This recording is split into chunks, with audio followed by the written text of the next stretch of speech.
Price lord, hallelujah. ದೇವರ ನಾಮಕ್ಕೆ ಸ್ತೋತ್ರವಾಗಲಿ. ಪ್ರಾರ್ಥನೆ ಮಾಡಿಕೊಳ್ಳೋಣ. ಸರ್ವ ಸೃಷ್ಟಿಕರ್ತನ ತಂದೆಯ ದೇವರೇ, ಮಗನ ದೇವರೇ, ಪರಿಶುದ್ಧಾತ್ಮನೇ, ನಿಮ್ಮ ನಾಮಕ್ಕೆ ಸ್ತೋತ್ರ ಸ್ವಾಮಿ. ಈ ದಿವಸವು ಈ ಸಮಯವು ಕೂಡ ನಿಮ್ಮಿಂದ ನೇಮಕವಾದಂತಹ ದಿವಸ ಸಮಯವಾಗಿದೆ, ಅದಕ್ಕಾಗಿ ಸ್ತೋತ್ರ. ಈ ದಿವಸದ ಸಂದೇಶದ ಭಾಗವನ್ನು ಹೇರಳವಾಗಿ ಆಶೀರ್ವದಿಸಿರಿ. ಇದನ್ನು ಕೇಳುತ್ತಿರುವ ನನ್ನ ಸಹೋದರ ಸಹೋದರಿಯರು ಕೂಡ ಚೆನ್ನಾಗಿ ಕೇಳಿ ಅರ್ಥ ಮಾಡಿಕೊಂಡು ನಿಮ್ಮ ವಾಕ್ಯಕ್ಕೆ ವಿಧೇಯರಾಗಿ ಜೀವಿಸಲು ಬೇಕಾದಂಥ ವಿಶೇಷವಾದ ಜ್ಞಾನವನ್ನು ಅವರಿಗೆ ಅನುಗ್ರಹಿಸಿರಿ. ಅವರ ಮಕ್ಕಳನ್ನು ಅವರ ಅದೇ ಮಾರ್ಗದಲ್ಲಿ ನಡೆಸಿ ಅವರೆಲ್ಲರೂ ನಿಮ್ಮ ಚಿತ್ತಾನುಸಾರ ನಿಮ್ಮಿಂದ ಆಶೀರ್ವಾದವನ್ನು ಹೊಂದಿ ಇತರರಿಗೆ ಸಾಕ್ಷಿಗಳಾಗುವಂತೆ ಮಾರ್ಪಡಿಸಿರಿ. ಹಾಗೆ ಮಾಡುವುದಕ್ಕಾಗಿ ನಿಮಗೆ ಸ್ತೋತ್ರ. ನಿಮ್ಮ ಪವಿತ್ರಾತ್ಮರ ಮೂಲಕ ನಡೆಸುವುದಕ್ಕಾಗಿಯೂ ಸ್ತೋತ್ರ.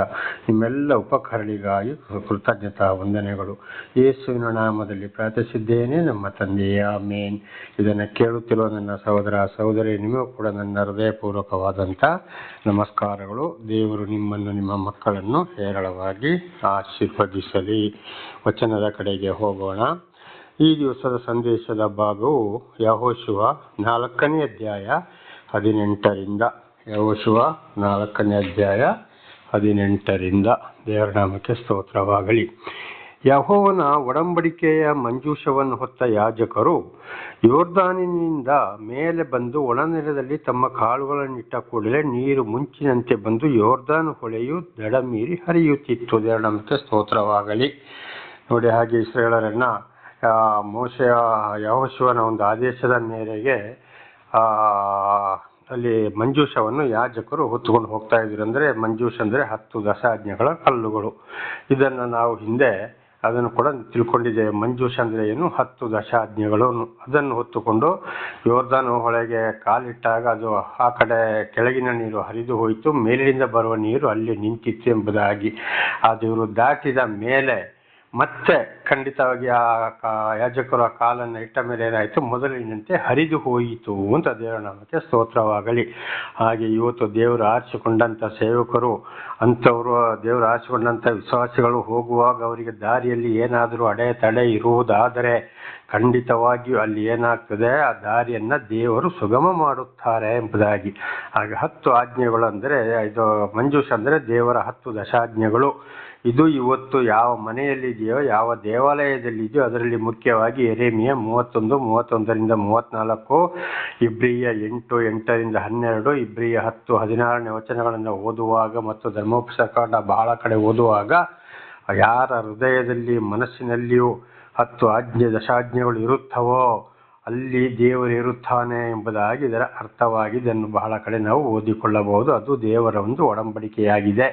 ಅಂಥವರು ಹೋಗುವಲ್ಲಿ ಏನೇ ಅವರಿಗೆ ಅಡೆತಡೆಗಳು ಬಂದಾಗ 10 ದಶಾಜ್ಞೆಗಳು ಯಾರ ಹೃದಯದಲ್ಲಿ ಮನಸ್ಸಿನಲ್ಲಿ ಇರುತ್ತದೆಯೋ ಇವತ್ತು ಅದನ್ನ ಆಜ್ಞೆಗಳನ್ನು ಅವರ ಹೃದಯದಲ್ಲಿ ಮತ್ತು ಮನಸ್ಸಿನಲ್ಲಿ ಬರೆಯುವೆನು, ಅವರ ಮನಸ್ಸಿನಲ್ಲಿ ಇಡುವೆನೆಂಬುದಾಗಿ ಈಗಾಗಲೇ ಹೇಳಿದ ಹಾಗೆ ಯಾವ ವಾಚನಗಳಲ್ಲಿ ಇದನ್ನು ನಾವು ಓದಬಹುದು. ಅಂಥವರು ಎಲ್ಲಿ ಹೋದರೂ ಯಾವ ರೀತಿ ಅವರನ್ನು ದೇವರು ನಡೆಸಿದಾಗ ಅಲ್ಲಿ ಯಾವುದೇ ಅಡೆತಡೆ ಇದ್ದರೂ ದಾರಿ ನಿವಾರಣೆಯಾಗುತ್ತದೆ. ದೇವರ ನಾಮಕ್ಕೆ ಸ್ತೋತ್ರವಾಗಲಿ. ಆ ದಾರಿ ಸುಗಮವಾಗುತ್ತದೆ ಎಂಬುದಾಗಿ ಇದು ಇವತ್ತು ನನ್ನ ಜೀವಿತದಲ್ಲಿ ಕೂಡ ನೆರವೇರ್ತದೆ. ಹಾಗೂ 10 ದಶಾಜ್ಞೆಗಳು ಯಾರ ಹೃದಯದಲ್ಲಿ ಇರ್ತದೋ, ಮನಸ್ಸಿನಲ್ಲಿ ಇರ್ತದೆಯೋ, ಅಂದರೆ ಅಲ್ಲಿ ಬರೆದ ಪ್ರಕಾರ ಅಲ್ಲ, ಅದಕ್ಕೆ ಸಂಬಂಧಪಟ್ಟಂಥ ಎಲ್ಲ ವಿಷಯಗಳು ಇರ್ತವೋ, ಅದಕ್ಕೆ ಯಾರು ವಿಧೇಯರಾಗಿ ಜೀವಿಸ್ತಾರೋ ಅವರಿಗೆ ದೇವರೇ ಸಹಾಯಕನಾಗಿದ್ದಾನೆ ಅಂತ ಇದರ ಅರ್ಥವಾಗಿದೆ. ದೇವರು ಯಾರನ್ನ ಆರಿಸಿಕೊಂಡಿದ್ದಾರೋ ಅವರು ಪ್ರತಿ ಒಂದು ಮಾತಿನ ಪ್ರಕಾರ ಈ 10 ದಶಾಜ್ಞೆಗಳಲ್ಲಿ ಇರುತ್ತದೆ. ಅದನ್ನು ನೋಡಿ ತಿಳ್ಕೊಳ್ಬೇಕು. ದೇವರ ನಾಮಕ್ಕೆ ಸ್ತೋತ್ರ. ಹಾಗೆ 19ನೇ ವಚನ, ಜನರು ಮೊದಲನೆಯ ತಿಂಗಳಿನ 10ನೆಯ ದಿವಸದಲ್ಲಿ ಯೋರ್ದನ್ನು ದಾಟಿ ಯೆರಿಕೋವಿನ ಪೂರ್ವ ಪ್ರಾಂತ್ಯದಲ್ಲಿರುವ ಗಿಲ್ಗಾಲ್ ಎಂಬಲ್ಲಿ ಇಳುಕೊಂಡರು. ಯೆಹೋಶುವನು ಯೋರ್ದಾನಿನಿಂದ ತೆಗೆದುಕೊಂಡು ಬಂದ 12 ಕಲ್ಲುಗಳನ್ನು ಗಿಲ್ಗಾಲಿನಲ್ಲಿ ನಿಲ್ಲಿಸಿ ಇಸ್ರಾಯೇಲರಿಗೆ, ಮುಂದಣ ಕಾಲದಲ್ಲಿ ನಿಮ್ಮ ಮಕ್ಕಳು ಈ ಕಲ್ಲುಗಳನ್ನು ಯಾಕೆ ನಿಲ್ಲಿಸಿದ್ದಾರೆಂದು ನಿಮ್ಮನ್ನು ಕೇಳಿದರೆ ನೀವು ಅವರಿಗೆ ಇಸ್ರಾಯೇಲರು ಒಣನೆಲವಾಗಿದ್ದ ಯೋರ್ದನನ್ನು ದಾಟಿ ಬಂದದ್ದಕ್ಕಾಗಿ ಎಂದು ಹೇಳಿರಿ. ದೇವರ ನಮಗೆ ಸ್ತೋತ್ರವಾಗಲಿ. ಆಗ ಈ 12 ಕಲ್ಲುಗಳನ್ನಲ್ಲಿ ನಿಲ್ಲಿಸಿದ್ರು. ಯಾಕೆ? ಯೋರ್ದನ್ ಹೊಳೆ ದಾಟಿದ ಮೇಲೆ ಗಿಲ್ಗಾಲಿನಲ್ಲಿ ದೇವರವರನ್ನು ನಡೆಸಿದ ಜಾಗಕ್ಕೆ ಆಗ ಒಂದು ವೇಳೆಯಲ್ಲಿ ಅದನ್ನು ನಿಲ್ಲಿಸಬೇಕು. ಯಾಕೆ ನಿಲ್ಲಿಸಿದ? ನಿಮ್ಮ ಮಕ್ಕಳು ಕೇಳಿದರೆ ಯೋರ್ದಾನ್ ಹೊಳೆಯನ್ನು ಒಂದೊಂದು ಕೊಳಕ್ಕೆ ಒಂದೊಂದು ಕಲ್ಲು ಹಾಕಿದಾಗ ಅಲ್ಲಿ ನಮಗೆ ನಡೆಯಲು ದಾರಿ ಆಯಿತು. ಇದು ಹೊಳೆ ದಾಟಕ್ಕೆ ದಾರಿ ಸುಗಮವಾಯಿತು. ಹೊಳೆಯ ನೀರು ಅಲ್ಲಿ ನಿಂತಿತು ಅಂತ ನಿಮ್ಮ ಮಕ್ಕಳಿಗೆ ಹೇಳಬೇಕು ಅಂತ ದೇವರ ನಾಮಕ್ಕೆ ಸ್ತೋತ್ರವಾಗಲಿ. ಹಾಗೆ ಇದರ ಅರ್ಥ ಇವತ್ತು ದೇವರ ಮಕ್ಕಳು ಎಲ್ಲೆಲ್ಲಿ ಹೋಗಿ ವಾಸ ಮಾಡ್ತಾರೋ ಅಲ್ಲೆಲ್ಲ ಇದರ ಗುರುತಾಗಿರಬೇಕು. ದೇವರಿಗೊಂದು ಸಾಕ್ಷಿಯನ್ನಾಗಿ ಕೊಡಕ್ಕೆ, ಆದರೆ ಅದು ದೇವರುಗಳು ಅಲ್ಲ. ದೇವರಿಗೊಂದು ಸಾಕ್ಷಿ ಕೊಡಕ್ಕೆ 12 ಕೊಳಗಳು. ದೇವರು ಒಂದು ಇವತ್ತು ಏನು ಮಾಡ್ತಾರೆ ಅಂದರೆ ಯಾಕೋಬನ 12 ಮಕ್ಕಳನ್ನು ದೇವರು ಆರಿಸಿಕೊಂಡರು. ಹಾಗೆ ಇವತ್ತು ನಮ್ಮ ಜೀವಿತದಲ್ಲಿ ಕೂಡ ನಾವು ಏನು ಮಾಡಬೇಕಂದ್ರೆ ಅಲ್ಲೆಲ್ಲಿ ನಾವು ಎಲ್ಲಿ ದೇವರನ್ನು ಆರಾಧಿಸ್ತೇವೋ, ಎಲ್ಲಿ ದೇವರು ನಮಗೆ ಅವಕಾಶವನ್ನು ಕೊಡ್ತಾರೋ, ಎಲ್ಲಿ ನಡೆಸ್ತಾರೋ ಅಲ್ಲಿ ನಾವು ಒಂದು ಗುರುತನ್ನು ಇಡಬೇಕು. ದೇವರ ನಾಮಕ್ಕೆ ಸ್ತೋತ್ರವಾಗಲಿ. ಹಾಗೆ 10 ದಶಾಜ್ಞೆಗಳನ್ನು ಕೂಡ ಇಡಬೇಕು. ಬರೆದು ಕಲ್ಲಿನ ಕಂಬದ ಮೇಲೆ ಕೆತ್ತಿಸಿ ನಿಲ್ಲಿಸಬೇಕು ಎಂಬುದಾಗಿ ಕೂಡ ಹಿಂದೆ ಧರ್ಮೋಪನಿಷತ್ತುಗಳಲ್ಲಿ ನಾವು ಓದಿದ್ದೇವೆ. ಇದನ್ನು ಕೂಡ ಒಂದು ಅರ್ಥವನ್ನು ನಾವು ಚೆನ್ನಾಗಿ ಮಕ್ಕಳಿಗೆ ತಿಳಿಸಿಕೊಡಬೇಕಾಗಿದೆ. 12 ಕಲ್ಲುಗಳು ಅದು ನಮ್ಮ ಒಂದು ಜೀವಿತಕ್ಕೂ ಕೂಡ ನಮ್ಮ ಮಕ್ಕಳಿಗೊಂದು ಸಾಕ್ಷಿಯಾಗಿರುತ್ತದೆ. ದೇವರ ನಾಮಕ್ಕೆ ಸ್ತೋತ್ರವಾಗಲಿ. ಹಲ್ಲೆಲೂಯಾ.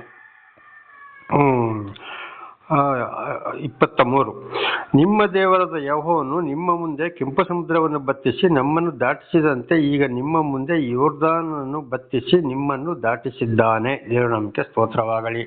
ಹಿಂದೆ ಇಸ್ರಾಯೇಲರನ್ನು ಕೂಡ ಏನು ಮಾಡಿದ್ದಾರೆ? ಐಗುಪ್ತ ದೇಶದಿಂದ ಬಿಡುಗಡೆ ಮಾಡ್ಕೊಂಡು ಬಂದಾಗ ಮೋಶೆಯ ಮುಖಾಂತರ ಕೆಂಪು ಸಮುದ್ರದ ನೀರನ್ನು ಅಡ್ಡಗೋಡೆಯನ್ನಾಗಿ ನಿಲ್ಲಿಸಿ ಅಲ್ಲಿಂದ ದೇವರು ಏನು ಮಾಡಿದ್ರು? ಇಸ್ರಾಯೇಲರನ್ನು ದಾಟಿಸಿದ್ರು, ಅವರ ವಿರೋಧಿಗಳನ್ನು ಮುಚ್ಚಿದ್ರು. ಹಾಗೆ ಇವತ್ತು ನಮ್ಮ ಜೀವಿತದಲ್ಲಿ ಕೂಡ ನಾವು ಇಲ್ಲಿ ಏನು ಮಾಡಿದ್ರು? ಅವರ ಹಿರಿಯರನ್ನು, ಆಮೇಲೆ ಹಿರಿಯರ ಕಾಲವಾದ ನಂತರ ಉಳಿದ ಇಸ್ರಾಯೇಲರನ್ನು ದಾಟಿಸಿ ಹೋಗುವಾಗ ಈ ಯೋರ್ದಾನ್ ಹೊಳೆಯನ್ನು ಕೂಡ ಅದೇ ರೀತಿ ಯೆಹೋಶುವನ ಮೂಲಕ ನಿಲ್ಲಿಸಿ ಅವರನ್ನು ದಾಟಿಸಿದರು. ಹಾಗೆ ಇವತ್ತು ನಮ್ಮನ್ನು ಕೂಡ ಅನೇಕ ಕಷ್ಟ, ಸಂಕಟ, ದುಃಖಗಳಿಂದ ದೇವರು ಆರಿಸಿಕೊಂಡವರು. ದೇವರ ಹಿಂದೆ ಯಾರು ಹೋಗ್ಲಿಕ್ಕೆ ಮನಸ್ಸು ಮಾಡ್ತಾರೋ, ದೇವರು ಯಾರನ್ನು ಕರೆದಿದ್ದಾರೋ ಅವರನ್ನು ಇವತ್ತು ಕೂಡ ದೇವರು ಅದೇ ರೀತಿ ನಡೆಸಿಕೊಂಡು ಹೋಗ್ತಾ ಇದ್ದಾರೆ. ಎಲ್ಲಿಗೆ ಹೋಗಬೇಕು ಅಲ್ಲಿ ಬರುವಂಥ ತಡೆಗಳನ್ನು ನಿವಾರಣೆ ಮಾಡಿ ದೇವರು ನಡೆಸುವನಾಗಿದ್ದಾನೆ. ದೇವರ ನಾಮಕ್ಕೆ ಸ್ತೋತ್ರವಾಗಲಿ. ಹಲ್ಲೆಲೂಯಾ. ಇದು ದೇವರು ಆದುಕೊಂಡವರ ಮುಖಾಂತರ ಇವತ್ತು ಕೂಡ ನಡೀತದೆ. ಅವರ ಒಂದೊಂದು ಸಾಕ್ಷಿಯಲ್ಲಿ ಇದನ್ನು ಅರ್ಥ ಮಾಡಿಕೊಳ್ಳಬಹುದು. ದೇವರ ನಾಮಕ್ಕೆ ಸ್ತೋತ್ರ. 24ನೇ ವಚನ. ಇದರಿಂದ ಭೂನಿವಾಸಿಗಳೆಲ್ಲರೂ ಯೆಹೋವನ ಹಸ್ತವು ಪರಾಕ್ರಮವುಳ್ಳದೆಂದು ತಿಳಿದುಕೊಳ್ಳುವರು. ನಿಮ್ಮ ದೇವರಾದ ಯೆಹೋವನಿಗೆ ಯಾವಾಗಲೂ ಭಯಪಡುವರು ಅಂದನು.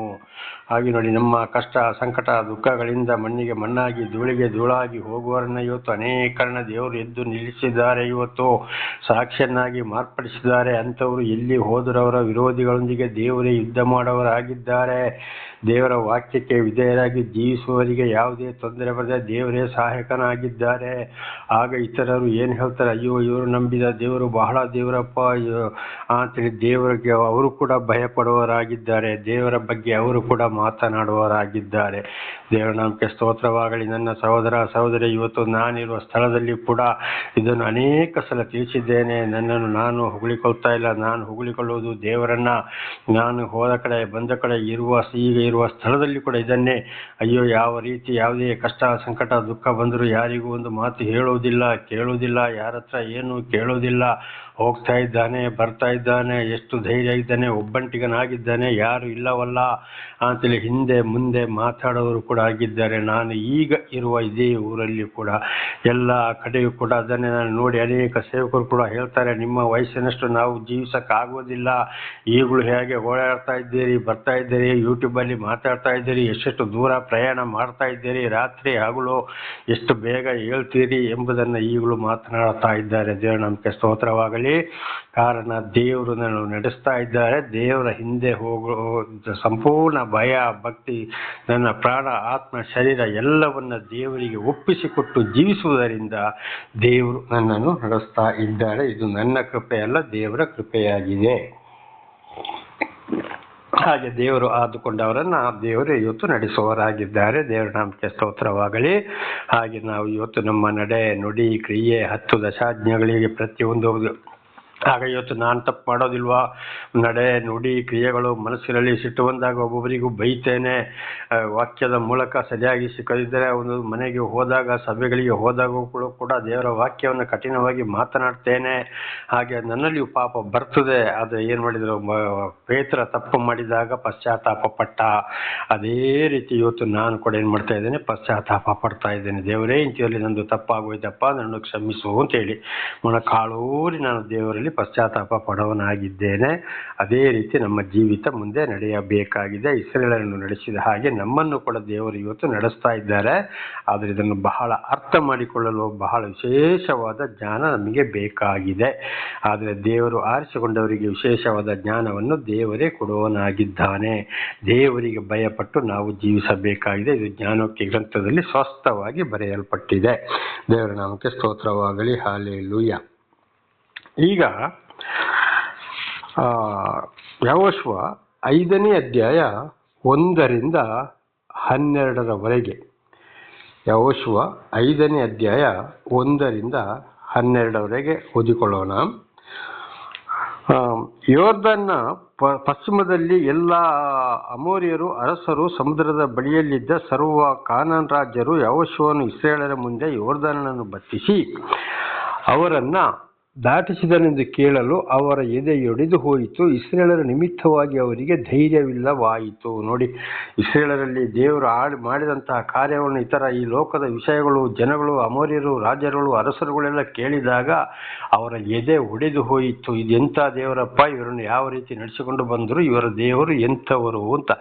ಆದರೆ ನೋಡಿ, ಅವರು ಎಂಥ ರಾಜರು, ಅರಸರುಗಳಿರ್ಬೋದು, ಎಂಥ ಸೇನಾಧಿಪತಿಗಳಿರ್ಬೋದು, ಎಂತೆಂಥ ಕೋಟೇಶ್ವರ ಇದ್ದಿರ್ಬೋದು, ಇವತ್ತು ಕೂಡ ಏನೋ ಇರ್ಬೋದು, ಅವರಿಗೆ ದೇವರನ್ನು ಗೊತ್ತಿಲ್ಲ. ದೇವರು ಅವರಿಗೆ ದರ್ಶನವನ್ನು ಕೊಡಲಿಲ್ಲ. ಆದ್ದರಿಂದ ಇವತ್ತು ಅನೇಕ ಕಷ್ಟ, ಸಂಕಟ, ದುಃಖಗಳು, ಹೊಡೆದಾಟ, ಬಡದಾಟಗಳು, ಕೊಲೆಯಾಗಿ ಬೀಳ್ತಾರೆ. ನಾನಾ ರೀತಿಯಲ್ಲಿ ಇವತ್ತು ಎಂತೆಂಥವರ ಇವತ್ತು ಆ ರೀತಿಯಲ್ಲಿ ಇದ್ದಾರೆ. ಆದರೆ ಅದೇನೂ ಇಲ್ಲದಂಥ ಬಹಳ ಕಡು ಪಾಪಿಗಳಾದ ನಮಗೆ ದೇವರು ದರ್ಶನವನ್ನು ಕೊಟ್ಟು ಅವರಿಂದ ವಿಶೇಷವಾದ ಜ್ಞಾನವನ್ನು ನಮಗೆ ಕೊಟ್ಟು ಸಂಪೂರ್ಣ ಪಾತಾಳದಿಂದ ಪರಲೋಕದವರೆಗೆ ಎಲ್ಲ ವಿಷಯಗಳನ್ನು ತಿಳಿಸಿ ನಮ್ಮನ್ನು ನಡೆಸ್ತಾ ಇರುವಾಗ ಅವರಿಗಿಂತಲೂ ಶ್ರೇಷ್ಠವಾದವರು ದೇವರ ದೃಷ್ಟಿಯಲ್ಲಿ ನಾವಾಗಿದ್ದೇವೆ. ಅವರಿಗಿಂತಲೂ ದೇವರು ನಮ್ಮ ಮೇಲೆ ಪ್ರೀತಿ ಇಟ್ಟು ನಡೆಸುವಂಥದ್ದು ದೇವರ ಒಂದು ಮಹಾ ಕೃಪೆಯಾಗಿದೆ. ದೇವರ ನಮಗೆ ಸ್ತೋತ್ರವಾಗಲಿ. ಇವತ್ತು ವಿಜ್ಞಾನಿಗಳು ಹೇಳ್ತಾ ಇದ್ದೇವೆ, ಎಲ್ಲವನ್ನ ಕಂಡುಹಿಡಿತಾರೆ, ಎಲ್ಲವನ್ನ ಹೇಳ್ತಾರೆ ಅಂತೇಳಿ.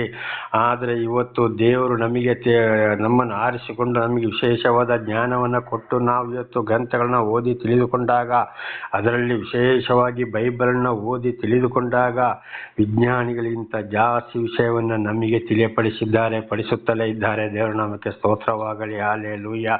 ಉದಾಹರಣೆಗೆ ಚಂಡಮಾರುತ ಯಾಕೆ ಬರ್ತದೆ, ಭೂಕಂಪ ಯಾಕೆ ಬರ್ತದೆ, ಬೆಟ್ಟ ಯಾಕೆ ಜಡಿತದೆ, ಯಾಕೆ ಘೋರವಾದ ಕಾಯಿಲೆಗಳು ಬರ್ತದೆ, ದನ ಕರುಗಳಿಗೆ ಯಾಕೆ ಇವತ್ತು ಕೃಷಿಗಳು ಈ ರೀತಿ ಆಗಿದೆ, ಇವತ್ತು ಭೂಮಿ ಯಾಕೆ ಹಾಳಾಗ್ತಾ ಇದೆ, ಮನುಷ್ಯರು ಯಾಕೆ ಈ ರೀತಿ ಇಲ್ಲಿವರೆಗೆ ತಲುಪಬೇಕು ಎಂಬುದಾಗಿ ವಿಜ್ಞಾನಿಗಳು ಯಾವುದೋ ಒಂದು ಕಾರಣ ಹೇಳ್ತಾರೆ.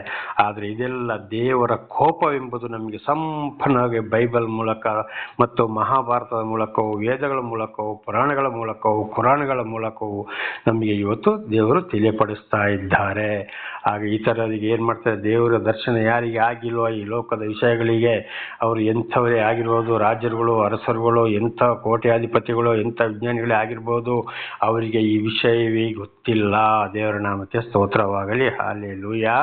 ಹಾಗೆ ನಮ್ಮನ್ನು ಆರಿಸಿಕೊಂಡಾಗ ನಾವು ಒಂದೊಂದು ವಿಷಯವನ್ನು ಮಾತನಾಡಿದಾಗ ಅವರಿಗೆ ಬಹಳ ಆಶ್ಚರ್ಯವಾಗ್ತದೆ. ಹಾಗೆ ನೋಡಿ, ದೇವರು ಯಾರಿಗೆ ದರ್ಶನ ಕೊಡಬೇಕು, ಯಾರಿಗೆ ತಿಳಿಯಪಡಿಸಬೇಕು ಅವರಿಗೆ ತಿಳಿಯಪಡಿಸುವಂಥದ್ದು. ಹಾಗೆ ದೇವರು ನಮ್ಮ ಜೀವಿತದಲ್ಲಿ ನಮ್ಮನ್ನು ನಡೆಸುವಾಗ ನಾವು ಬಹಳ ಚೆನ್ನಾಗಿ ಪ್ರೀತಿ ಇಟ್ಟು ದೇವರ ಮೇಲೆ ನಂಬಿಕೆ ಇಟ್ಟು ದೇವರಿಗೆ ಭಯಭಕ್ತಿಯಿಂದ ನಾವು ಜೀವಿಸಬೇಕಾಗಿದೆ. ದೇವರ ನಾಮಕ್ಕೆ ಸ್ತೋತ್ರವಾಗಲಿ. ಹಾಲೆಲೂಯಾ. ಅಲ್ಲಿಂದ 2ನೇ ವಚನ, ಯೆಹೋಶುವ 5:2. ಆ ಸಮಯದಲ್ಲಿ ಯೆಹೋವನು ಯೆಹೋಶುವನಿಗೆ, ನೀನು ಕಲ್ಲಿನ ಚೂರಿಗಳನ್ನು ಮಾಡಿಕೊಂಡು ಇಸ್ರಾಯೇಲರಲ್ಲಿ ತಿರುಗಿ ಸುನ್ನತಿ ಮಾಡು ಎಂದು ಹೇಳಲು ಅವನು ಕಲ್ಲಿನ ಚೂರಿಗಳನ್ನು ಮಾಡಿಕೊಂಡು ಸುನ್ನತಿ ಗುಡ್ಡದಲ್ಲಿ ಇಸ್ರಾಯೇಲರಿಗೆ ಸುನ್ನತಿ ಮಾಡಿದನು. ದೇವರ ನಾಮಕ್ಕೆ ಸ್ತೋತ್ರವಾಗಲಿ. ಹಾಲೆಲೂಯಾ. ಇದು ಹಳೆಯ ಒಡಂಬಡಿಕೆಯಲ್ಲಿ ಪ್ರತಿಯೊಬ್ಬರಿಗೂ ಸುನ್ನತಿ ಅಂದರೆ ಅವರ ಜನನದ ಮುಂದೋಗಳನ್ನು ಕತ್ತರಿಸಿ ರಕ್ತವನ್ನು ಬಿಡುವಂಥದ್ದು. ಅದುವೇ ಇವತ್ತು ಇವರು ಮುಸ್ಲಿಮ್ಸ್ ಅವರಿಗೆ ಕೂಡ ಅದೇ ಪದ್ಧತಿ ಇವತ್ತು ಮುಂಜು ಮಾಡುವಂಥದ್ದು. ಆದರೆ ಹೊಸ ಹೊಸ ಒಡಂಬಡಿಕೆಯಲ್ಲಿ ಏನಾಯಿತು, ಇಸ್ಮಾಯಿಲ್ನ ಸಂತಾನಕ್ಕೆ ಮುಸ್ಲಿಂ ಸಂತಾನಕ್ಕೆ ಹೋಯಿತು, ಅಲ್ಲಿಂದ ತಿದ್ದುಪಡಿ ಮಾಡಿದರು. ಯೇಸುಸ್ವಾಮಿ ಯಾವಾಗ ದೀಕ್ಷಾ ಸ್ಥಾನವನ್ನು ಪಡ್ಕೊಂಡ್ರೋ ಹಾಗೆ ಇವತ್ತು ಮುಸ್ಲಿಮ್ಸ್ ಒಂದು ಜನಾಂಗವನ್ನು ಬಿಟ್ಟು ಬಾಕಿ ಪ್ರತಿಯೊಬ್ಬರಿಗೂ ಕೂಡ ಇವತ್ತು ನೀರಿನಲ್ಲಿ ದೀಕ್ಷಾ ಸ್ಥಾನವಾಗಬೇಕಾಗಿದೆ. ಅದು ನಮ್ಮ ಸಂಸ್ಕೃತದಲ್ಲಿ ಗಂಗಾ ಸ್ನಾನ ಎಂಬುದು. ಆ ವೇದಗಳನ್ನು ಓದಿ ಸಂಪೂರ್ಣವಾಗಿ ಅರ್ಥ ಮಾಡಿಕೊಂಡು ಅಥವಾ ಉಪದೇಶ ಮಾಡಿ ಇವತ್ತು ದೇವರಿಂದ ಆಯ್ಕೆಗೊಂಡವರು, ದೇವರಿಂದ ಆಯ್ಕೆಯಾದವರು, ದೇವರಿಂದ ಆಯ್ಕೆಯಾದ ಸೇವಕರುಗಳು ಖಂಡಿತವಾಗಿ ಇವತ್ತು ದೀಕ್ಷಾ ಸ್ಥಾನ ಮಾಡಿಸಿಕೊಳ್ಳಬೇಕಾಗಿದೆ. ಗಂಗಾ ಸ್ಥಾನ ಅದುವೇ ಇವತ್ತು ಬ್ರಾಹ್ಮಣರು ಅಂತ ಹೇಳುವಂಥದ್ದು. ಯಾರು ಈ ಬ್ರಾಹ್ಮಣ? ಬ್ರಹ್ಮನನ್ನು ಅರಿತವನು ಬ್ರಾಹ್ಮಣ. ಬ್ರಹ್ಮ ಯಾರು? ಜ್ಞಾನ ವಿಶೇಷವಾದ ಸಂಸ್ಕೃತದಲ್ಲಿ ಸರ್ವ ಸೃಷ್ಟಿಕರ್ತನಾಗಿದ್ದಾನೆ. ದೇವರ ನಾಮಕ್ಕೆ ಸ್ತೋತ್ರವಾಗಲಿ. ಹಾಗೆ ವೇದಗಳನ್ನ ಓದಿ ಚೆನ್ನಾಗಿ ಅರ್ಥ ಮಾಡಿಕೊಂಡು ಗಂಗಾ ಸ್ನಾನ ಇವತ್ತು ಹಾಗೆ ಅದು ಈ ಒಂದು ಸುನ್ನತಿ ಇವತ್ತು ಹಳೆ ಒಡಂಬಡಿಕೆಯಲ್ಲಿ ಎಲ್ರಿಗೂ ಇತ್ತು. ಆದರೆ 2025ನೇ ವರ್ಷದಿಂದ ಈ ಕಡೆಗೆ ಈ ಸುನ್ನತಿ ಬರೀ ಮುಸ್ಲಿಂ ವಂಶಕ್ಕೆ ಮಾತ್ರ ಇದೆ, ಬಾಕಿ ಎಲ್ಲರಿಗೂ ಗಂಗಾ ಸ್ನಾನ. ಆಗಲ್ಲಿ ದೇವರು ಬೇರೆ, ಇಲ್ಲಿ ದೇವರು ಬೇರೆ ಅಲ್ಲ. ಆ ಒಂದು ಕುಲದವರು ಅದರಲ್ಲೇ ಹೋದ್ರು. ಇವತ್ತು ನಮ್ಮ ಕುಲ ಗಂಗಾ ಸ್ಥಾನದಲ್ಲಿ ಬರ್ತಾ ಇದೆ. ದೇವರು ಎಲ್ಲರಿಗೂ ಒಬ್ಬನೇ, ನಿಯಮ ಒಂದೇ ಆಗಿದೆ. ಅಂದರೆ ಒಂದೊಂದು ವಿಷಯ, ಅವರಿಗೆ ಸುನ್ನತಿ, ನಮಗೆ ನೀರಿನಲ್ಲಿ ಗಂಗಾ ಸ್ಥಾನ. ಹಾಗೆ ಇದುವೇ ಇವತ್ತು ಹೊಸ ಒಡಂಬಡಿಕೆಯಲ್ಲಿ ದೀಕ್ಷಾ ಸ್ಥಾನ ಎಂಬುದಾಗಿ. ಆದರೆ ಇದರ ನಮ್ಮ ಭಾರತ ದೇಶದಲ್ಲಿ ಒಂದು ಜನಾಂಗ ಮಾತ್ರ ಬರೀ ಅವರವರ ಕುಲಕ್ಕೆ ಮಾತ್ರ ಈ ಗಂಗಾ ಸ್ಥಾನವನ್ನು ಕೊಟ್ಟುಕೊಂಡು ಎಲ್ಲ ವೇದಗಳನ್ನ ತಿಳಿಸಿಕೊಂಡು ಬೇರೆಯವರಿಗೆ ತಿಳಿಸದ ಹಾಗೆ ಇದನ್ನು ಮುಚ್ಚಿಟ್ಟಿದ್ದಾರೆ. ಅದುವೇ ಇವತ್ತು ನಮ್ಮ ಭಾರತ ದೇಶದಲ್ಲಿ ಈ ಒಂದು ಹಾಗೆ ಸರಿಯಾಗಿ ಇವತ್ತು ನಡೆಯುವುದಾದರೆ ಆ ಒಂದು ವರ್ಗದವರು ದೇವರನ್ನ ತಿಳಿದುಕೊಂಡು ಇತರರಿಗೆ ತಿಳಿಸದೆ ಇತರರನ್ನು ನೀವು ಕಲ್ಲಿಗೆ ಪೂಜೆ ಮಾಡಿ ಹಾಗೆ ಮಾಡಿ ಹೀಗೆ ಮಾಡಿ ಅಂತ ಮೂಢನಂಬಿಕೆಯಲ್ಲಿ ನಡೆಸಿದ್ರಿಂದ ನಮ್ಮ ಭಾರತ ದೇಶದಲ್ಲಿ ಮೂಢನಂಬಿಕೆ ಬರಲು ಕಾರಣ. ಆದರೆ ಇವತ್ತು ಕೂಡ ಸತ್ಯವನ್ನು ತಿಳಿಸಿದರೆ ಅವರು ನಡೆಸಿಕೊಂಡು ಬಂದಂಥ ಮಾಡಿದಂಥ ಒಂದು ಕೆಲಸದಲ್ಲಿ ಯಾರು ಅದನ್ನು ಒಪ್ಪಲಿಕ್ಕೆ ತಯಾರಾಗಿಲ್ಲ ಇವತ್ತು.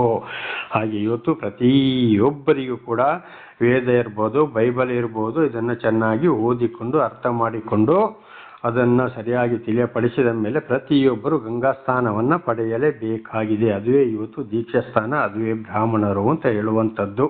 ಬ್ರಾಹ್ಮಣರು ಬೇರೆ ಅಲ್ಲ, ಕ್ರಿಶ್ಚಿಯನ್ ಬೇರೆ ಅಲ್ಲ, ಹಿಂದೂಗಳು ಬೇರೆ ಅಲ್ಲ, ಎಲ್ಲವೂ ಒಂದೇ. ದೇವರ ನಾಮಕ್ಕೆ ಸ್ತೋತ್ರವಾಗಲಿ. ಹಲ್ಲೆಲೂಯಾ. ಹಾಗೆ 4ನೇ ವಚನ, ಯೆಹೋಶುವ 5:4. ಯೆಹೋಶುವನು ಸುನ್ನತಿ ಮಾಡಿದ್ದಕ್ಕೆ ಕಾರಣವೇನೆಂದರೆ ಐಗುಪ್ತದಿಂದ ಹೊರಟ ಬಂದ ಗಂಡಸರಲ್ಲಿ ಯುದ್ಧವೀರರೆಲ್ಲ ಆ ದೇಶವನ್ನು ಬಿಟ್ಟ ನಂತರ ಅರಣ್ಯದಲ್ಲಿ ಸತ್ತು ಹೋದರು. ದೇವರ ನಾಮಕ್ಕೆ ಸ್ತೋತ್ರವಾಗಲಿ. ಹಲ್ಲೆಲೂಯಾ. ಐಗುಪ್ತ ದೇಶದಿಂದ ಅವರನ್ನ ಬಿಡುಗಡೆ ಮಾಡಿಕೊಂಡು ಬಂದ ಮೇಲೆ ಆ ಯುದ್ಧ ವೀರರನ್ನೆಲ್ಲ ಅವರು ಏನು ಮಾಡಿದರು? ಅರಣ್ಯದಲ್ಲಿ ಸತ್ತು ಹೋದರು. ಯಾಕೆ ಸತ್ತು ಹೋದರು? ದೇವರ ಮಾತನ್ನು ಕೇಳದ ಕಾರಣ, ಸುನ್ನತಿ ಮಾಡಿಸಿಕೊಳ್ಳದ ಕಾರಣ, ಬಹಳ ಶಿಕ್ಷೆಗೆ ಒಳಗಾಗಿ ಅವರು ಸತ್ತು ಹೋದರು. ಯುದ್ಧ ವೀರರು ಅಂದರೆ ದೇವರು ಆರಿಸಿಕೊಂಡಂಥ ಜನಗಳು. ಯಾವ ಯುದ್ಧ ವೀರರು? ಇವತ್ತು ನಾವು ಕೂಡ ದೇವರಿಂದ ಆಯ್ಕೆಗೊಂಡಿದ್ದರೆ, ನಾವು ದೇವರು ನಮ್ಮನ್ನು ಆರಿಸಿಕೊಂಡಿದ್ದರೆ ನಾವು ಕೂಡ ಯುದ್ಧ ವೀರರು. ಯಾವ ರೀತಿ ಯುದ್ಧ ವೀರರು ಅಂದರೆ ಈ ಪ್ರಾಪಂಚಿಕದ ಸೈತಾನನ ಕಾರ್ಯದೊಂದಿಗೆ ಅಂಥ ಜನರೊಂದಿಗೆ ನಾವು ಇವತ್ತು ಹೋರಾಡೋರಾಗಿದ್ದೇವೆ. ಆಗ ಏನು ಕತ್ತಿ, ದೊಣ್ಣೆ, ರೈಫಲು ಇಂಥದನ್ನು ಹಿಡ್ಕೊಂಡು ನಾವು ಇವತ್ತು ಯುದ್ಧ ವೀರರು ಅಲ್ಲ. ದೇವರ ವಾಕ್ಯದ ಮೂಲಕ ದೇವರ ಪರವಾಗಿ ತಿಳಿಸಿ ಅವರಿಂದ ನಮಗೆ ಬರುವಂಥ ಕಷ್ಟ ಸಂಕಟದ ವಿರುದ್ಧ ನಾವು ದೇವರ ವಾಕ್ಯವನ್ನು ಮಾತನಾಡುವುದೇ ಇದು ಯುದ್ಧ ವೀರರಾಗಿದ್ದೇವೆ. ಇದು ಅಪೊಸ್ತಲನಾದ ಪೌಲನು ಎಫೆಸರಿಗೆ ಬರೆದ ಪತ್ರದಲ್ಲಿ ವಾಕ್ಯವನ್ನು ಖಡ್ಗವನ್ನಾಗಿ ಹಿಡಿದುಕೊಳ್ಳಿರಿ ಎಂಬುದಾಗಿ ಒಂದು ಮಾತನ್ನು ಹೇಳಿದ್ದಾರೆ. ಇದುವೇ ಇವತ್ತು ನಾವು ಯುದ್ಧವಾಗಿದ್ದೇವೆ, ಸೈತಾನನನ್ನು ಈ ಲೋಕದನ್ನು ಜಯಿಸುವಂಥದ್ದು. ಹಾಗಿರುವಾಗ ನಾವು ಇವತ್ತು ದೇವರನ್ನು ಅರಿತುಕೊಂಡು ದೇವರು ಆರಿಸಿಕೊಂಡವರ ಮುಖಾಂತರ ನಾವು ದೀಕ್ಷಾ ಸ್ಥಾನ ಪಡೆದುಕೊಳ್ಳದಿದ್ದರೆ, ದೇವರ ವಾಕ್ಯಕ್ಕೆ ವಿರುದ್ಧವಾಗಿ ನಿಂತರೆ ಇವತ್ತು ಖಂಡಿತವಾಗಿಯೂ ಶಿಕ್ಷೆ ಬಂದೇ ಬರುತ್ತದೆ. ಹಾಗೆ ಇವತ್ತು ಅನೇಕರು ನಾನಾ ರೀತಿ ಶಿಕ್ಷೆಯನ್ನು ಅನುಭವಿಸುವುದಾಗಿದೆ. ದೇವರ ನಾಮಕ್ಕೆ ಸ್ತೋತ್ರವಾಗಲಿ. ಹಲ್ಲೆಲೂಯಾ. 5ನೇ ವಚನ, ಅಲ್ಲಿಂದ ಬಂದ ಜನರಿಗೆಲ್ಲ ಸುನ್ನತಿಯಾಗಿತ್ತು. ಐಗುಪ್ತವನ್ನು ಬಿಟ್ಟ ನಂತರ ಅರಣ್ಯ ಪ್ರಯಾಣದಲ್ಲಿ ಹುಟ್ಟಿದವರಿಗೆ ಸುನ್ನತಿಯಾಗಿರಲಿಲ್ಲ. ದೇವರ ನಾಮಕ್ಕೆ ಸ್ತೋತ್ರವಾಗಲಿ. ನೋಡಿ, ಇದೆ ಎಲ್ರಿಗಾಗಿತ್ತು. ಆದರೆ ಯಾರು ಹಳೆ ಒಡಂಬಡಿಕೆಯಲ್ಲಿ ಸುನ್ನತಿ ಮಾಡಿಕೊಳ್ಳಿಲ್ವೋ ಅವರಿಗೆ ಬಹಳ ಶಿಕ್ಷೆ ಬಂತು. ದೇವರ ಮಾತನ್ನು ಕೇಳಿ ನಡೆಯದೆ ಹೋದಾಗ ಅದನ್ನು ನಾವು ವಿಮೋಚನಾ ಕಾಂಡದಲ್ಲಿ, ಅರಣ್ಯಕಾಂಡದಲ್ಲಿ ಕೂಡ ಹಿಂದೆ ಬಹಳ ಸಲ ನೋಡ್ಕೊಂಡಿದ್ದೇವೆ. 20 ವರ್ಷ ಮೇಲ್ಪಟ್ಟವರಲ್ಲಿ 6 ಲಕ್ಷದಲ್ಲಿ ಬರೀ 2 ಮಾತ್ರ ಕಾನಾನ್ ದೇಶವನ್ನು ಸೇರಿದರು. ಯೆಹೋಶುವ ಮತ್ತು ಕಾಲೇಬ, ಬಾಕಿ ಎಲ್ಲರೂ ಅರಣ್ಯದಲ್ಲಿ ಸತ್ತು ಹೋದರು. ಅಂದರೆ ಸುನ್ನತಿಯಾಗಿರಲಿಲ್ಲ. ಕಡೆಗೆ ಅವರು ದೇವರ ಅದ್ಭುತ ಕಾರ್ಯಗಳನ್ನ ನೋಡಿ ದೇವರ ಮಾತಿಗೆ ವಿಧೇಯರಾಗದ ಕಾರಣ ಶಿಕ್ಷೆ ಅವರ ಮೇಲೆ ಬಂತು. ಹಾಗೆ ಇವತ್ತು ಕೂಡ ದೇವರು ಸರಿಯಾಗಿ ತಿಳಿಸಲ್ಪಡುವಾಗ ದೇವರಿಂದ ಆಯ್ಕೆಯಾದ ಸೇವಕರ ಮುಖಾಂತರ ಚೆನ್ನಾಗಿ ತಿಳ್ಕೊಂಡು ದೀಕ್ಷಾ ಸ್ಥಾನವನ್ನು ಪಡ್ಕೊಂಡು ದೇವರನ್ನು ಹಿಂಬಾಲಿಸದ ಹೋದರೆ ನಾನಾ ರೀತಿ ಕಷ್ಟ, ಸಂಕಟ, ದುಃಖಗಳಿಗೆ ಈಡಾಗಬೇಕಾಗ್ತದೆ ಅಂತ ಹೇಳಿದರೆ ಅರ್ಥವಾಗಿದೆ. ಏನಿದ್ರು ದೇವರನ್ನು ಸರಿಯಾಗಿ ತಿಳ್ಕೊಂಡ ಮೇಲೆ ದೀಕ್ಷಾ ಸ್ಥಾನ ಅಂದರೆ ಗಂಗಾ ಸ್ನಾನ ಮಾಡಿಸಿಕೊಳ್ಳಲೇಬೇಕು. 6 ಐಗುಪ್ತದಿಂದ ಬಂದ ಇಸ್ರಾಯೇಲರು ಯೆಹೋವನ ಮಾತನ್ನು ಕೇಳದೆ ಹೋದುದರಿಂದ ಅವರು ತಮ್ಮ ಭಟರೆಲ್ಲರೂ ಸಂಹಾರವಾಗುವ ತನಕ 40 ವರ್ಷ ಅರಣ್ಯದಲ್ಲಿ ಅಳೆಯುತ್ತಿರಬೇಕಾಯಿತು. ಯೆಹೋವನು ತಾನು ಅವರ ಪಿತೃಗಳಿಗೆ ವಾಗ್ದಾನ ಮಾಡಿದ ಹಾಲು ಜೇನು ಹರಿಯುವ ದೇಶದಲ್ಲಿ ಅವರನ್ನು ಸೇರಿಸುವುದಿಲ್ಲವೆಂದು ಆಣೆ ಇಟ್ಟನು. ದೇವರ ನಮಗೆ ಸ್ತೋತ್ರ. ನೋಡಿ, ನಾನಾ ರೀತಿ ಅವ್ರನ್ನಂಥ ಕಷ್ಟ, ಸಂಕಟ, ದುಃಖಗಳಿಂದ ಅಂಥ ಕೆಟ್ಟ ಒಂದು ಅರಸನ ಕೈಯಿಂದ ಐಗುಪ್ತ ದೇಶದವರನ್ನು ಬಿಡುಗಡೆ ಮಾಡಿಕೊಂಡು ಬಂದಾಗ ಅಲ್ಲಿ ಅನೇಕ ಅದ್ಭುತ ಕಾರ್ಯಗಳನ್ನು ಇದರ ಹಿಂದೆ ಕೂಡ ನಾವು ತಿಳಿದುಕೊಂಡಿದ್ದೇವೆ. ಆದರೂ ಅವರು ದೇವರಲ್ಲಿ ಭರವಸೆ ಇಡಲಿಲ್ಲ. ಆರೋನನ ಜೊತೆಯಲ್ಲಿ ಜಗಳಾಡಿ ಬಂಗಾರದ ಬಸವನನ್ನು ಮಾಡಿಸಿಕೊಂಡರು, ಆರಾಧಿಸಿದರು. ಅದಕ್ಕೆ ನೋಡಿ, ಕೆಂಪು ಸಮುದ್ರ ದಾಟಿದ ಮೇಲೆ ಕಾನಾನ್ ದೇಶ ಸೇರಬೇಕಾದ್ರೆ ಬರೀ 40 ದಿವಸ ನಡೆದರೆ ಸಾಕಾಗಿತ್ತು. ಆದರೆ ದೇವರ ವಿರುದ್ಧ ಇವರು ನಡೆದಿದ್ದರಿಂದ 40 ದಿವಸಕ್ಕೆ 40 ವರ್ಷ ದಂಡಿಸಿದರು. 1 ದಿವಸಕ್ಕೆ 1 ವರ್ಷದಂತೆ ದೇವರ ಕೋಪ ನೋಡಿ ಎಲ್ಲಿ ಬಂತು.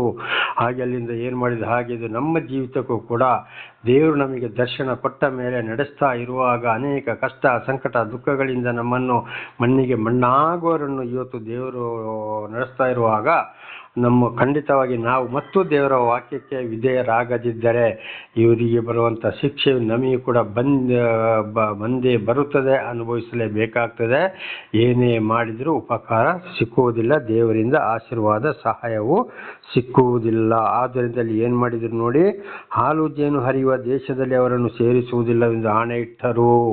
ಮುಂದೆ ಹಾಲು ಜೇನು ಹರಿಯುವ ದೇಶಕ್ಕೆ ಸೇರಿಸ್ತಾರೆ ಅಂತ ಹೇಳಿ ಅಬ್ರಹಾಂ ಇಸಾಕನಿಗೆ ಯಾಕೋಬನಿಗೂ ವಾಗ್ದಾನ ಮಾಡಿದ್ರು. ಆದರೆ ಇಲ್ಲಿ ಇವರು ಮಾಡಿದಂಥ ಒಂದು ತಪ್ಪಿಗೆ ಏನು ಮಾಡಿದ್ರು, ಸೇರಿಸುವುದಿಲ್ಲ ಅಂದರೆ ಇನ್ನು ನನ್ನ ಆಶೀರ್ವಾದ ಇವರಿಗೆ ಇಲ್ಲವೇ ಇಲ್ಲ, ನನ್ನ ಸಹಾಯ ಇವರಿಗಿಲ್ಲ, ನಾನು ನಡೆಸುವುದಿಲ್ಲ ಎಂಬುದಾಗಿ ದೇವರು ಅವರನ್ನು ಶಿಕ್ಷೆಗೆ ಒಳಪಡಿಸ್ತಾರೆ. ದೇವರು ಅವರಿಗೆ ಬೆನ್ನು ಹಾಕಿ ನಿಲ್ಲುವನಾಗಿದ್ದಾನೆ. ಇದು ಇಬ್ರಿಯರಿಗೆ ಬರೆದ ಪತ್ರದಲ್ಲಿ ಕೂಡ ಬಹಳ ಚೆನ್ನಾಗಿದೆ. ನಿಮ್ಮ ಪೂರ್ವಿಕರಂತೆ ನಿಮ್ಮ ಹೃದಯವನ್ನು ಕಠಿಣ ಮಾಡಿಕೊಳ್ಳಬೇಡಿರಿ. ಪವಿತ್ರಾತ್ಮನು ಈ ದಿವಸ ನಿಮಗೆ ತಿಳಿಸುವ ಪ್ರಕಾರ ದೇವರ ಕೋಪ ಯಾರ ಮೇಲೆ ಬಂತು? ಪಾಪ ಮಾಡಿದವರೆಲ್ಲ ಮೇಲೆ ಅಲ್ಲವೇ? ಅವರು ಅರಣ್ಯದಲ್ಲಿ ದೇವರನ್ನು ಪರೀಕ್ಷಿಸಿದ್ದರಿಂದ ಎಂಬುದಾಗಿ ದೇವರ ನಾಮಕ್ಕೆ ಸ್ತೋತ್ರವಾಗಲಿ. ಹಾಗೆ ಇವತ್ತು ದೇವರ ದರ್ಶನ ಯಾರಿಗೆ ಆಗ್ತದೋ, ಯಾರ ಜೀವಿತದಲ್ಲಿ ಅದ್ಭುತ ಕಾರ್ಯಗಳನ್ನ ಮಾಡಿ ನಡೆಸಿಕೊಂಡು ಬರ್ತಾ ಇದ್ದಾರೋ ಅಂಥವರು ತಿರುಗಿ ಬಿದ್ದಾಗ ದೇವರಿಗೂ ಕೂಡ ಬೇಸರ. ಇಸ್ರಾಯೇಲರನ್ನು 40 ದಿವಸಕ್ಕೆ 40 ವರ್ಷ ದಂಡಿಸಿದ ಹಾಗೆ ಇವತ್ತು ಅನೇಕ ಕಷ್ಟ, ಸಂಕಟ, ದುಃಖಗಳಿಗೆ ಪ್ರಾರ್ಥನೆ ಮಾಡಿದರೆ ಅವರು ಯಾವ ಮನುಷ್ಯನೇ ಆಗ್ಬೋದು, ಎಷ್ಟು ದೊಡ್ಡವನೇ ಆಗ್ಬೋದು, ಆದರೆ ಶಿಕ್ಷೆಗೆ ಒಳಗಾಗಲಿಕ್ಕೆ ದೇವರ ವಾಕ್ಯಕ್ಕೆ ಅವಿಧೇಯರಾಗಿ ಜೀವಿಸುವುದೇ ಕಾರಣ. ಮುಂದೆ ಅವರಿಗೂ ಕೂಡ ಸಹಾಯ ಇಲ್ಲ ಎಂಬುದಾಗಿ. ಆದ್ದರಿಂದ ದೇವರಿಂದ ಕರೆಯಲ್ಪಟ್ಟವರ ನಾವು, ದೇವರು ಆರಿಸಿಕೊಂಡವರ ಮುಖಾಂತರ ಸತ್ಯ ಸುವಾರ್ತೆ, ಸತ್ಯ ದೇವರ ಮಾತುಗಳು ಬಂದಾಗ ವಿಧೇಯರಾಗಿ ಜೀವಿಸಿದರೆ ಮಾತ್ರ ಆಶೀರ್ವಾದ. ಇಲ್ಲದಿದ್ದರೆ ದೇವರ ಕೋಪದಿಂದ ತಪ್ಪಿಸಿಕೊಳ್ಳಲು ಸಾಧ್ಯವೇ ಇಲ್ಲ. 7ನೇ ವಚನ, ಅವರಿಗೆ ಪ್ರತಿಯಾಗಿ ಹುಟ್ಟಿದವರ ಮಕ್ಕಳಿಗೆ ಯೆಹೋಶುವನು ಸುನ್ನತಿ ಮಾಡಿದನು. ದೇವರ ನಮಗೆ ಸ್ತೋತ್ರವಾಗಲಿ. ಹಾಗೆ ನೋಡಿ, ಅಲ್ಲಿ ಏನಾಯಿತು, ಹಿರಿಯರು ಆ ರೀತಿ ಆದರು, ಆದರೆ ಅವರಿಗೆ ಹುಟ್ಟಿದ ಮಕ್ಕಳಿಗೆ ಯೆಹೋಶುವನು ಸುನ್ನತಿ ಮಾಡಿಸಿದನು. ಹಾಗೆ ಇವತ್ತು ನಮ್ಮ ಮಕ್ಕಳಿಗೆ ಏನಾಗ್ತದೆ ಅಂದರೆ ನಾವು ಕೂಡ ಅಲ್ಲಿ ಏನು ಮಾಡಬೇಕಾಗಿದೆ, ನಮ್ಮ ಮಕ್ಕಳನ್ನು ದೇವರ ಮಾರ್ಗದಲ್ಲಿ ನಡೆಸಬೇಕು. ಇದೀಗ ಯೆಹೋಶುವನು ಮಾಡಿಸಿದನು ಯಾರಿಗೆ? ಇಸ್ರಾಯೇಲರಿಗೆ. ಹಾಗೆ ಇವತ್ತು ಕೂಡ ಒಂದು ವೇಳೆ ವಿಶ್ವಾಸಿಗಳಲ್ಲಿ ಹಿರಿಯರು ಮಾತು ಕೇಳದ ಹೋದರೆ ಅವರ ಮಕ್ಕಳಿಗಾದರೂ ದೇವರ ಸುವಾರ್ತೆಯನ್ನು ಚೆನ್ನಾಗಿ ತಿಳಿಸಿ ಅವರಿಗೆ ದೀಕ್ಷಾ ಸ್ಥಾನ ಅಂದರೆ ನಮ್ಮ ಸಂಸ್ಕೃತಿಯಲ್ಲಿ ಗಂಗಾ ಸ್ನಾನ ಅಂತ ಅದನ್ನು ಮಾಡಿಸಲೇಬೇಕಾಗಿದೆ. ದಾರಿಯಲ್ಲಿ ಯಾರು ಅವರಿಗೆ ಸುನ್ನತಿ ಮಾಡಿರಲಿಲ್ಲವಾದ್ದರಿಂದ ಅವರು ಸುನ್ನತಿ ಇಲ್ಲದವರಾಗಿದ್ದರು. ನೋಡಿ, ಅವರಿಗೆ ಯಾರಿಗೆ ಯಹೂದ್ಯರಿಗೆ ಯಾರು ಅವರಿಗೆ ಸುನ್ನತಿ ಮಾಡಿಸಲಿಲ್ಲ, ಮನಸ್ಸು ಕೊಡಲಿಲ್ಲ, ಆದ್ದರಿಂದ ಸುನ್ನತಿ ಇಲ್ಲದವರಾದರು. ಹಾಗೆ ನಾವು ಆಗಬಾರದು. ನಮ್ಮ ಮಕ್ಕಳಿಗೂ ಕೂಡ ಚೆನ್ನಾಗಿ ದೇವರ ವಾಕ್ಯವನ್ನು ತಿಳಿಸಿ ಅವರಿಗೆ ದೀಕ್ಷಾ ಸ್ಥಾನ ಅಂದರೆ ಗಂಗಾ ಸ್ನಾನವನ್ನು ಮಾಡಿಸಲೇಬೇಕು. 8ನೇ ವಚನ. ಜನಾಂಗದವರಿಗೆಲ್ಲ ಸುನ್ನತಿಯಾದ ಮೇಲೆ ಅವರು ವಾಸಿಯಾಗುವವರೆಗೆ ತಮ್ಮ ತಮ್ಮ ಸ್ಥಳಗಳಲ್ಲಿ ಪಾಳೆಯದಲ್ಲೇ ಇದ್ದರು. ಅದರಲ್ಲಿ ಗಾಯ ಆಗ್ತಿತ್ತು ಅವರಿಗೆ. ಅವರ ಜನನದ ಮುಂದೊಳಗದ ಚರ್ಮವನ್ನು ಸ್ವಲ್ಪ ಕತ್ತರಿಸಿ, ಆದ್ದರಿಂದ ಅದು ಚೆನ್ನಾಗಿ ಗುಣ ಆಗುವವರೆಗೆ ಅವರವರ ಪಾಳೆಯದಲ್ಲಿ ಇದ್ದರು. ಅವರು ಹೊರಗಡೆ ಹೋಗಲಿಲ್ಲ. ದೇವರ ನಾಮಕ್ಕೆ ಸ್ತೋತ್ರ. ಆದರೆ ಅದು ಇವತ್ತು ಮುಸ್ಲಿಮ್ಸರಿಗೆ ಮಾತ್ರ ಪದ್ಧತಿ. ನಮಗೆ ಇವತ್ತು ದೀಕ್ಷಾ ಸ್ಥಾನ, ಅದರಲ್ಲಿ ಯಾವುದೇ ಗಾಯ ಇಲ್ಲ, ಯಾವುದೇ ರಕ್ತ ಇಲ್ಲ, ಯಾವುದೇ ಇಲ್ಲ. ದೇವರ ವಾಕ್ಯಕ್ಕೆ ವಿಧೇಯರಾಗಿ ಜೀವಿಸುವುದೇ ಇವತ್ತು ನಮಗೆ ಒಡಂಬಡಿಕೆಯಾಗಿದೆ. ನಮ್ಮ ಸುನ್ನತಿ ದೀಕ್ಷಾ ಸ್ಥಾನವಾಗಿದೆ. ದೇವರ ನಾಮಕ್ಕೆ ಸ್ತೋತ್ರ. 9ನೇ ವಚನ. ಯೆಹೋವನು ಯೆಹೋಶುವನಿಗೆ, ನಾನು ಐಗುಪ್ತರ ನಿಂದೆಯನ್ನು ಈ ಹೊತ್ತು ನಿಮ್ಮಿಂದ ನಿವಾರಿಸಿ ಬಿಟ್ಟಿದ್ದೇನೆಂದು ಹೇಳಿದ್ದರಿಂದ ಈ ಸ್ಥಳಕ್ಕೆ ಇಂದಿನವರೆಗೆ ಗಿಲ್ಗಾಲ್ ಎಂಬ ಹೆಸರು ಇಂದಿರುತ್ತದೆ. ಆ ಒಂದು ನಿಯಮವನ್ನು ಕೊಟ್ಟ ಸ್ಥಳಕ್ಕೆ ದೇವರು ಏನು ಮಾಡ್ತಾರೆ, ಅಲ್ಲಿ ಇಂಥ ಒಂದು ಸ್ಥಳ ಅಂತೇಳಿ ಇಡ್ತಾರೆ. ಹಾಗೆ ಇವತ್ತು ದೇವರು ಆರಿಸಿಕೊಂಡವರ ಮುಖಾಂತರ ಎಲ್ಲೆಲ್ಲಿ ಸಭೆ ನಡೀತದೋ ಅಲ್ಲಿಗೆ ಒಂದೊಂದು ಹೆಸರು ಕೂಡ ಇವತ್ತು ನೇಮಿಸಬೇಕಾಗಿದೆ. ದೇವರ ನಾಮಕ್ಕೆ ಸ್ತೋತ್ರವಾಗಲಿ. ಅದು ದೇವರ ಸ್ಥಳವೆಂದು ನಾವು ನಿರ್ಣಯಿಸಲ್ಪಡಬೇಕು. ಅಂದರೆ ದೇವರು ಆರಿಸಿಕೊಂಡವರು ಸತ್ಯ ಸುವಾರ್ತೆಯನ್ನು ನಡೆಸಿಕೊಂಡು ಎಲ್ಲಿ ಸತ್ಯ ಸುವಾರ್ತೆಯನ್ನು ಸಾರ್ತಾರೋ, ಎಲ್ಲಿ ದೀಕ್ಷಾ ಸ್ಥಾನ ಗಂಗಾ ಸ್ಥಾನವನ್ನು ಮಾಡಿಸ್ತಾರೋ ಅಲ್ಲಿಗೆ ಇಂಥ ಸಭೆ ಅಂತ ಒಂದು ಹೆಸರು ಇಡಲೇಬೇಕಾಗ್ತದೆ. ದೇವರ ನಾಮಕ್ಕೆ ಸ್ತೋತ್ರವಾಗಲಿ. ಹಾಗೆ 10ನೇ ವಚನ. ಯೆಹೋಶುವ 5:10. ಇಸ್ರೇಲರು ಗಿಲ್ಗಾಲಿನಲ್ಲಿ ಇಳುಕೊಂಡಿದ್ದಾಗ ಮೊದಲನೇ ತಿಂಗಳಿನ 14ನೇ ದಿನದ ಸಾಯಂಕಾಲ ಯೆರಿಕೋವಿನ ಬೈಲಿನಲ್ಲಿ ಪಸ್ಕವನ್ನು ಹಬ್ಬವನ್ನು ಆಚರಿಸಿ ಮರುದಿವಸದಿಂದ ದೇಶದ ಧಾನ್ಯವನ್ನು ಊಟಕ್ಕೆ ಉಪಯೋಗಿಸತೊಡಗಿದರು. ಹೇಗೆಂದರೆ ಅದೇ ದಿನದಲ್ಲಿ ಅವರು ಹುಳಿಯಿಲ್ಲದ ರೊಟ್ಟಿಗಳನ್ನು, ಸುಟ್ಟ ತೆನೆಗಳನ್ನು ತಿಂದರು. ದೇವರ ನಾಮಕ್ಕೆ ಸ್ತೋತ್ರವಾಗಲಿ. ಹಾಗೆ ಅವರು ಅಲ್ಲಿ ಏನು ಮಾಡ್ತಾ ಇದ್ರು, ಪಸ್ಕ ಹಬ್ಬವನ್ನು ಆಚರಿಸಿದರು. ಅಂದರೆ ಪಸ್ಕ ಹಬ್ಬದ ಯೇಸುಸ್ವಾಮಿಯ ಶಿಲುಬೆಯ ಮರಣವನ್ನು ಸೂಚಿಸ್ತದೆ. 7 ದಿವಸದ ಪಸ್ಕ ಹಬ್ಬ.